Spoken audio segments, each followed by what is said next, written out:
Mesdames et messieurs, bonsoir. Merci de nous rejoindre pour un nouveau numéro de Politique consacré aujourd'hui au travail humanitaire par excellence dans les camps de réfugiés sahraouis.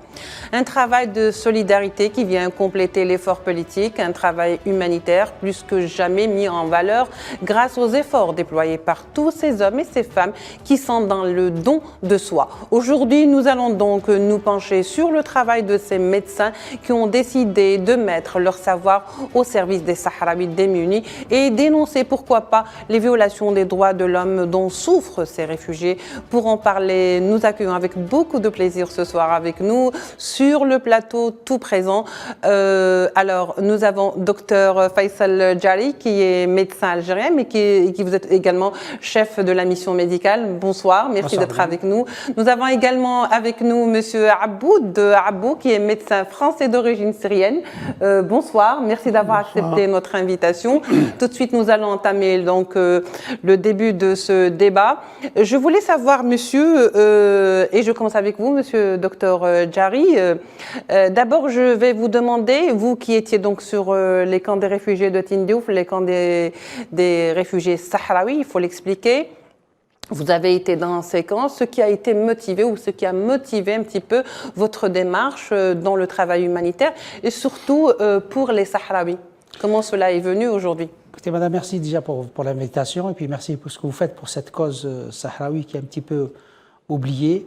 Alors nous avons commencé à nous intéresser au peuple sahraoui. Moi, je préside une association qui s'appelle ASMH, donc c'est l'Association de solidarité médicale et humanitaire. On a fait déjà pratiquement 6 missions auprès du peuple sahraoui. Et la première fois qu'on est venu les voir, c'est un peuple démuni, mais un peuple très courageux. Un peuple très courageux qui essaye d'obtenir ce que le droit international, normalement, lui doit lui revenir. Et que malgré tout ça, il y a des obstacles oui, politiques. Peut-être que vous en parlerez plus tard. Donc nous, on essaie d'apporter ce petit côté médical à cette population. Donc on en vient, on est donc plusieurs médecins de différentes spécialités. On était 14 cette fois-ci, de différentes spécialités, quand je vous ai dit. Différentes spécialités? De différentes spécialités, de différentes nationalités aussi. Voilà, j'allais dire. Est-ce que c'était aussi de différentes nationalités ou pas? Également, parce que des Algériens, des Français, des Français d'origine syrienne, d'origine libanaise, un Togolais, une Italienne. Donc, et puis, on avait des anesthésistes, des chirurgiens, chirurgie générale, chirurgie orthopédique, des urgentistes, qu'est-ce qu'on avait encore? Des pédiatres. Oui. On avait un pédiatre, on avait des gynécos, des ORL, une urgentiste, donc on avait radiologue, donc on avait plusieurs spécialités. On a essayé de créer une équipe homogène, qu'on peut essayer de coordonner, d'essayer d'avoir un travail le plus cohérent possible. Oui. Alors, monsieur Aboud, docteur Aboud Abou, alors quelles sont vos impressions première, après donc cette visite dans les camps de réfugiés sahraouis? Moi, en fait, ce qui m'a motivé pour cette mission, moi je suis médecin français d'origine syrienne et j'ai fait mes études en Espagne. Oui. Et en 1975, quand la cause sahraoui a commencé, j'étais là-bas. Et quand monsieur... ça remonte à très longtemps quand même. Ouais. Vous avez commencé avec le début de la crise sahraoui. Voilà.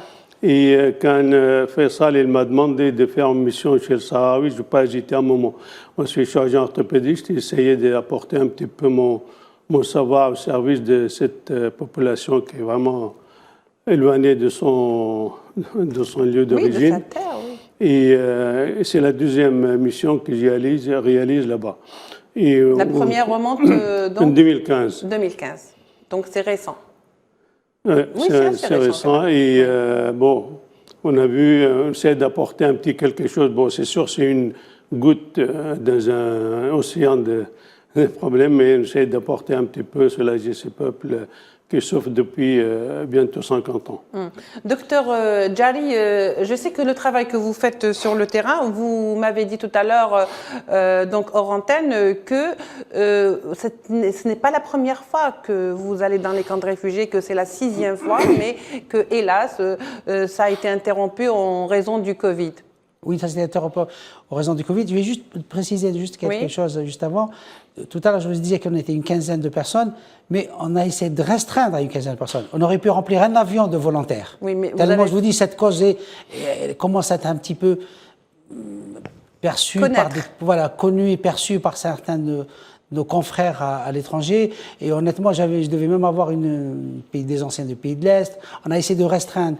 Mais je vous assure, il y a beaucoup de personnes qui essaient de s'intéresser à cette cause. Oui. Parce que c'est vraiment une cause, je pense qu'une des deux causes oubliées avec la cause palestinienne, c'est les deux causes où les gens essayent un petit peu d'apporter le petit quelque chose. C'est-à-dire que finalement, vous avez fait un petit peu le chemin inverse. Vous aviez beaucoup de personnes qui voulaient venir. Exactement. Et c'est vous qui étiez obligé de sélectionner. De restreindre un petit peu, exactement. Voilà. Alors dites-nous, toutes ces personnes qui étaient désireuses d'être avec vous dans les camps de réfugiés, comment elles sont venues à la cause sahraoui? Comment elles ont pu être sensibilisées à cette cause? Est-ce que c'est parce que vous, le fait que vous faites ce travail, vous avez un petit peu relayé ça auprès de votre entourage professionnel, familial et social, ou est-ce que ces gens-là sont venus vers la cause sahraoui, qui savent aujourd'hui qu'il y a des Sahraouis dans des camps de réfugiés et qui sont dans des conditions, disons-le, très difficiles et qui donc ont voulu apporter leur aide? Comment comment la démarche s'est faite? Alors en réalité, on a les deux. On a des gens qui sont venus parce que ce sont des amis, qui veulent absolument faire un peu d'humanitaire avec nous, tout ça. Et on a aussi d'autres personnes qui nous ont contactés. Moi, j'ai eu des personnes qui m'ont contacté parce qu'ils ont entendu parler de cette cause, cette cause sahraoui, donc ils commencent à s'intéresser. J'ai eu moi, des confrères tunisiens, des confrères d'autres nationalités qui ont entendu parler de cette cause et qui voudraient venir aider un petit peu cette population. Oui, et pour la plupart, ce sont des médecins. Pour la plupart des médecins. On a également beaucoup d'infirmières, beaucoup de personnel. Mais vous savez, comme je vous disais tout à l'heure, on a essayé de restreindre. Comme cette fois-ci, on a ramené que des médecins. La dernière fois, les fois précédentes, on a eu beaucoup d'infirmiers avec nous, des dentistes ou des kinés, il y avait beaucoup de choses. Mais cette fois-ci, on a essayé de restreindre pour avoir que des médecins et que des médecins spécialistes. Alors, est-ce que ces visites dans les camps se font de manière thématique, c'est-à-dire que vous vous dites cette fois-ci, ça sera peut-être pour des soins bien spéciaux, donc vous ramenez des médecins bien désignés pour un tel ou une telle intervention, ou est-ce que cela se fait selon les besoins qui existent sur le terrain carrément? Alors, en général, on prend toujours un petit peu contact avec les autorités sahraouies et le CNASPS avec qui on a travaillé également. Oui, avec le comité, je rappelle, national de solidarité avec le peuple sahraoui, donc, qui est présidé par Saïd Ayachi. Donc voilà, par exemple, pour cette fois-ci, leurs besoins, c'était plus des besoins de gynéco. Donc on avait 3 gynécos. Les besoins de chirurgie sont constants, les besoins de chirurgie. Donc on a, nous, 2 chirurgiennes, 2 anesthésistes. On a ramené une urgentiste.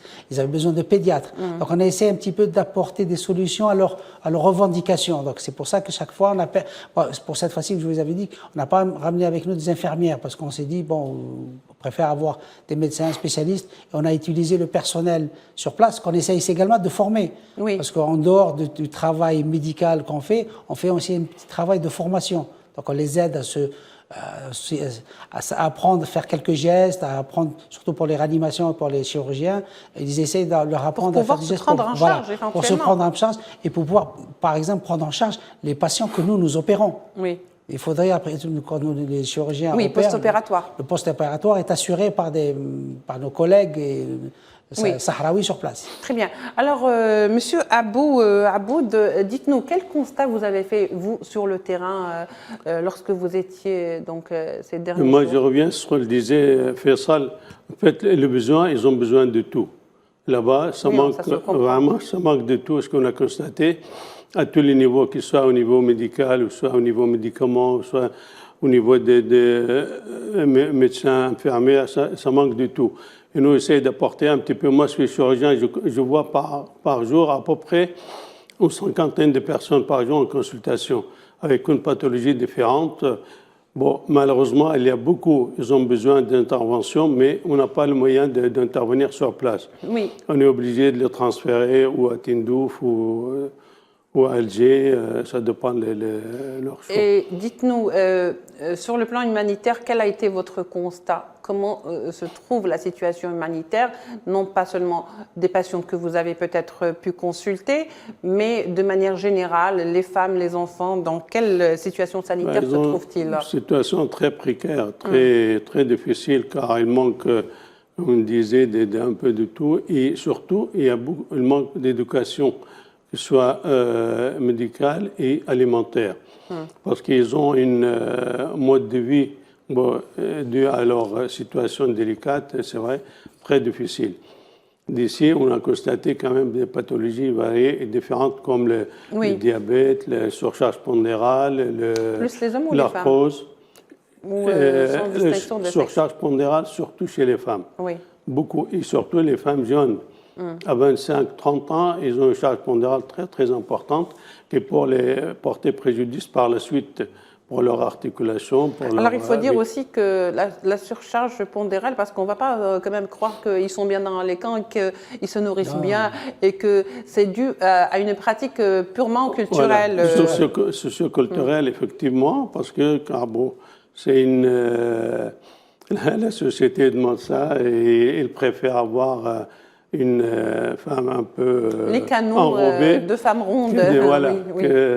Malheureusement, que c'est pas l'idéal pour une femme. Pour la santé. Oui. Alors, très bien. Alors, est-ce que vous, en tant que médecin qui donc avez eu l'occasion d'aller sur place, de constater de visu la situation sécuritaire, plutôt sanitaire, même sécuritaire, il faut le dire, la situation, l'éducation, l'accès à l'éducation, est-ce que vous avez fait un travail, une fois que vous êtes rentré, justement autour de vous, pour sensibiliser, pour vulgariser et surtout pour un petit peu attirer l'attention sur la situation de ces réfugiés sahraouis qui, au fait, ce sont des réfugiés qui ont quitté leur terre et forcés, parce que tout simplement, il y a une occupation marocaine.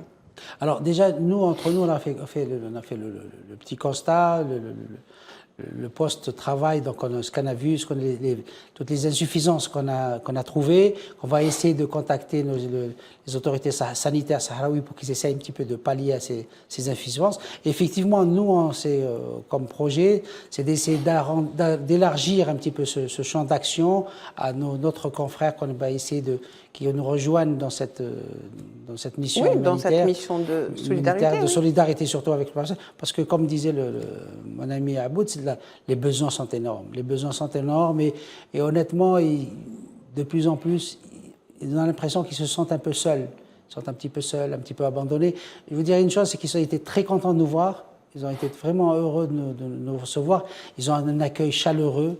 Oui. Nous, quand on y va, on loge avec eux, donc on prend leur thé, même sur leur thé, il est très sucré. Et ils sont très chaleureux, ils sont très, très proches, mais ils sont un petit peu aussi dans le désarroi. Au fait, ils sont un peu dignes quelque part. Ils sont très dignes. Voilà, ils sont dans la dignité, voilà, même s'ils sont dans la souffrance, mais ils sont également dans la dignité. Monsieur Abou Aboud, vous êtes, je disais, français, mais aussi d'origine syrienne. Alors, dites-nous, vous, comment se passe, une fois que vous êtes là-bas, que vous êtes parti, est-ce que vous vous sentez un petit peu investi par ce droit d'aller informer sur la situation des Sahraouis et qu'il y a réellement une situation d'injustice à l'égard des Sahraouis ou à l'encontre des Sahraouis plutôt? Bon, moi, je connais bien les problèmes sahraouis depuis très très longtemps, depuis le début d'ailleurs le problème sahraoui, la crise sahraoui. Car moi, quand j'étais étudiant déjà en médecine en Espagne, j'étais correspondant à un journal syrien où j'avais fait à l'époque un article sur la situation quand le général Franco il a commencé à lâcher le Sahara. Et moi, ce qui m'a vraiment interpellé quand Faisal m'a appelé, j'ai essayé de trouver un peu mes origines de là-bas. Parce qu'en fait, on a à peu près, au niveau social, on a un peu les mêmes situations qu'on a en Syrie. Sur le plan, la Syrie actuelle. Non, mais je parle du point de vue tradition, du point de vue social et tout ça, c'est lié. C'est ça qui m'a attaché un peu plus au peuple sahraoui, et surtout quand je le vois dans la situation où il se trouve, c'est vrai, c'est une situation qui m'affecte beaucoup. Et on essaye d'apporter quelque chose, et c'est pour ça qu'on essaye d'apporter beaucoup de matériel quand on vient ici. Cette année, on a apporté beaucoup de matériel. Malheureusement, a été un peu saisi à la douane. Oui, est-ce que vous parlez du matériel médical, c'est bien médical cela? et médico-chirurgical. Oui. Médicalement, du matériel pour de la chirurgie, donc du matériel médical, des médicaments et du matériel médico-chirurgical. Oui, je pense que pour l'acheminement, comment cela se déroule? Par exemple, est-ce qu'on doit s'acheminer par exemple par le Croissant Rouge? Y a-t-il au fait un acheminement pour que cette aide arrive dans les camps des réfugiés sahraouis? Alors, l'acheminement apparemment officiel, l'acheminement doit passer par le Croissant Rouge. Nous, on a dans le temps travaillé avec le CAPCS, mais maintenant, l'acheminement doit se faire exclusivement par le biais du Croissant Rouge algérien, qui après achemine vers le Croissant Rouge sahraoui pour qu'il soit finalement acheminé dans les camps sahraouis. Par contre, nous, quand il va, on essaie toujours d'emmener avec nous le minimum déjà pour qu'on puisse travailler pendant cette semaine. Donc, la semaine où vous étiez présent. La semaine, on était présent. La semaine, les 4 jours, on était présent. Oui. Et là, j'étais juste à corriger, j'ai oublié parce que je ne fais pas que j'oublie mes amis aussi. Parmi nos spécialités, il y avait également une cardiologue et une pneumologue. Oui. Donc, parmi toutes les spécialités, j'avais oublié de citer qu'il y avait également une cardiologue avec nous qui a beaucoup travaillé et une pneumologue. Donc, je vous dis, on avait 12 spécialités. Oui. Est-ce que ce n'est pas aussi pour vous et pour tous ceux qui ont constaté de visu avec vous cette situation, comme je dirais, entre guillemets, lamentable de ces Sahraouis réfugiés, de remettre un petit peu ou de recadrer ces allégations du Marzen qui, au fait, disent que, par exemple, c'est l'Algérie qui serait responsable de la situation de statu quo des Sahraouis, parce qu'une fois qu'on est là, on constate que c'est tout le contraire. C'est tout à fait le contraire. De toute façon, quand on voit les décisions internationales de la Cour internationale, tout ça, les décisions ne sont pas du tout les décisions que, comme vous dites, le Marzen raconte à corps et à cri à tout le monde. Ce n'est pas les mêmes décisions. Et c'est même sur le terrain. Les gens ne sont pas du tout dans cette situation-là. Quand on dit qu'ils sont prisonniers à Tindouf, je veux bien que quelqu'un vienne me montrer un prisonnier à Tindouf.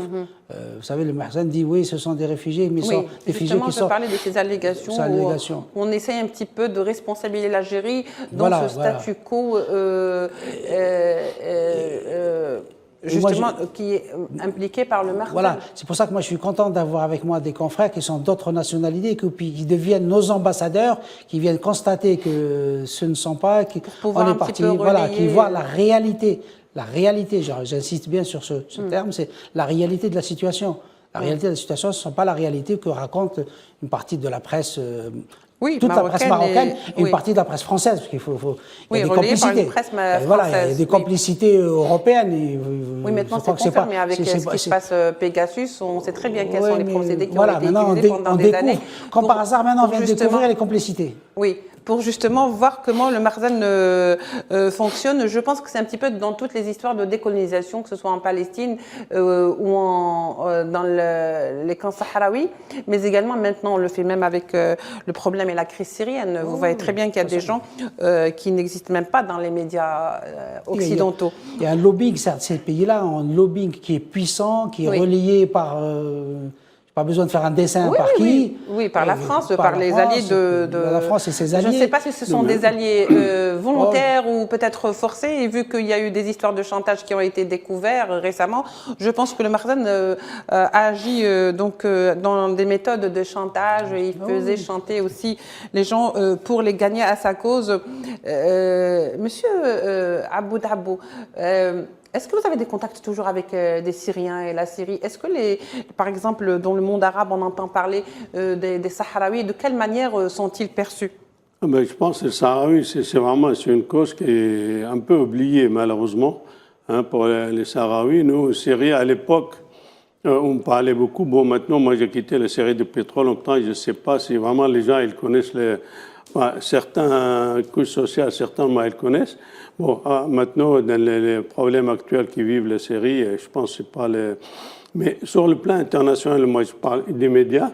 C'est vrai, la cause sahraoui, elle est un peu oubliée. C'est pour ça il faut le peu qu'on peut faire, nous, à travers des différentes nationalités qu'on arrive à venir ici, pour réveiller la conscience internationale vis-à-vis de cette cause et ces peuples, que vraiment, quand on le voit, comme ils vivent, comme ils sont là-bas, ça peut un petit peu faire bouger les choses, qui est complètement Oui, donc vous faites. Oui. Je précise également que c'est une honte pour certains pays arabes, qui se disent arabes, frères, musulmans, tous les adjectifs qui ne veulent rien dire de nos jours, qu'ils oublient cette cause-là pour des raisons.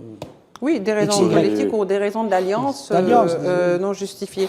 Alors, comme il ne nous reste pas beaucoup de temps, hélas, j'aimerais un petit peu revenir avec vous, docteur Djari, sur le message aujourd'hui que devrait passer toute humanitaire, parce qu'il faut dire que le travail humanitaire sur place, qui est très difficile avec les moyens du bord, est également une forme de solidarité avec ce peuple, mais également un message qu'on pourrait passer à l'étranger à ces gens qui ne savent encore pas que les Sahraouis ne sont pas dans leurs droits, qui subissent une injustice. Ah oui, oui, mais c'est exactement ça. C'est le message qu'on essaie de passer, c'est que ces gens-là sont, non seulement ils sont démunis, mais ils sont démunis malgré eux, ils sont démunis de leur propre terre. On leur a chassé de leur propre terre, alors que même le droit international ne reconnaît pas cette injustice.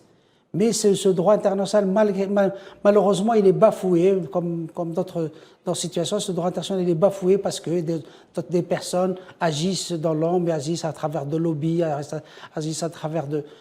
Et c'est à nous, aux humanitaires. Normalement, l'humanitaire, on ne fait que de l'humanitaire, mais on essaie également de faire passer le message, de faire ouvrir les yeux à certaines personnes en disant venez sur place, venez regarder la réalité. La réalité, c'est pas ce que vous lisez sur Le Monde, sur certains journaux. La réalité est autre sur le terrain. La réalité sur le terrain est complètement différente. Docteur Aboud, finalement, le travail humanitaire, c'est également une sorte de complémentarité à cette lutte ou ce combat aussi politique, diplomatique. Qu'est-ce que vous en pensez, docteur Aboud? Bien sûr, de toute façon, ça aide à ouvrir les yeux un petit peu sur ce peuple et sur cette cause. D'ordre de problèmes médicaux, c'est sûr, ce qu'on me disait qu'il manque de tout, et on essaie d'apporter un petit quelque chose qui peut le soulager. Et quand je vois, nous, les peu d'interventions chirurgicales qu'on a fait, comme les gens étaient très contents, très reconnaissants, et c'est vrai, ils méritent, ce peuple-là, d'être reconnu au niveau international, au niveau de la communauté internationale et avoir leur juste droit. Oui.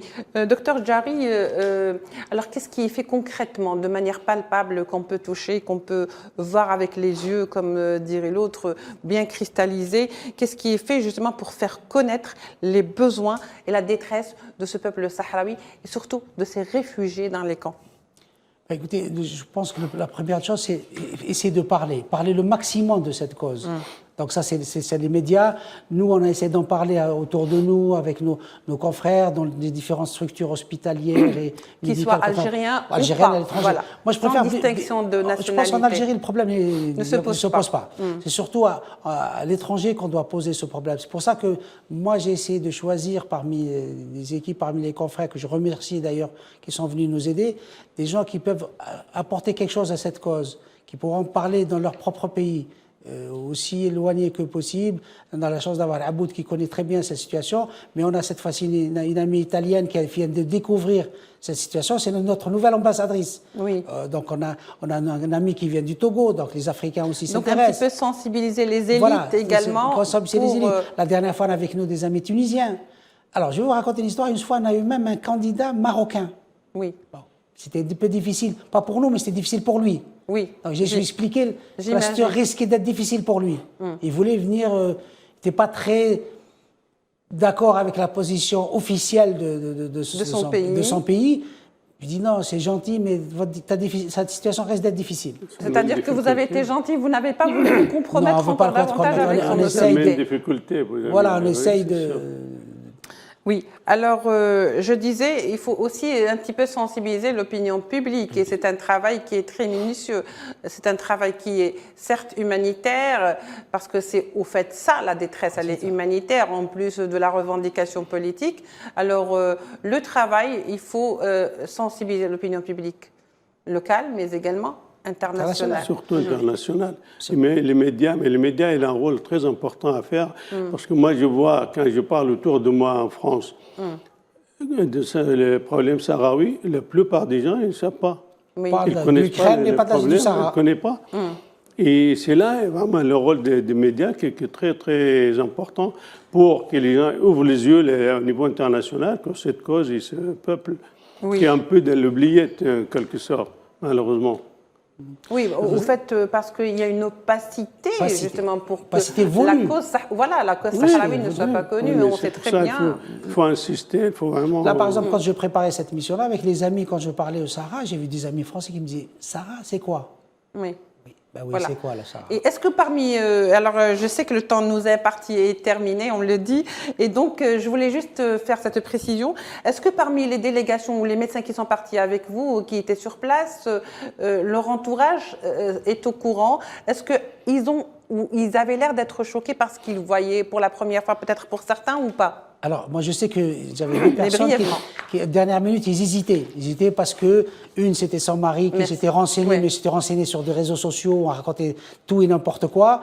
Et je lui avais réussi à la convaincre, cette personne, disant non, il ne faut pas croire tout ce qu'on raconte, il n'y a rien, tout va bien. Merci. Et là, elle était très heureuse de venir. Elle m'a dit, de toute façon, je parlerai en partant que ce n'est pas ce qui se raconte. Oui. Très bien, voilà, on me dit que le temps qui nous est imparti est terminé. Merci beaucoup d'avoir été nos invités. Docteur Faisal Djarik, vous êtes médecin algérien, chef de la mission médicale. Docteur Aboud Abou, médecin français d'origine syrienne. Merci d'avoir été nos invités. Merci d'avoir apporté votre éclairage. Merci de votre invitation. Merci. Mesdames et messieurs, au revoir. Je vous remercie pour votre attention. On se retrouve la semaine prochaine pour de nouveaux numéros de Politique. Au revoir.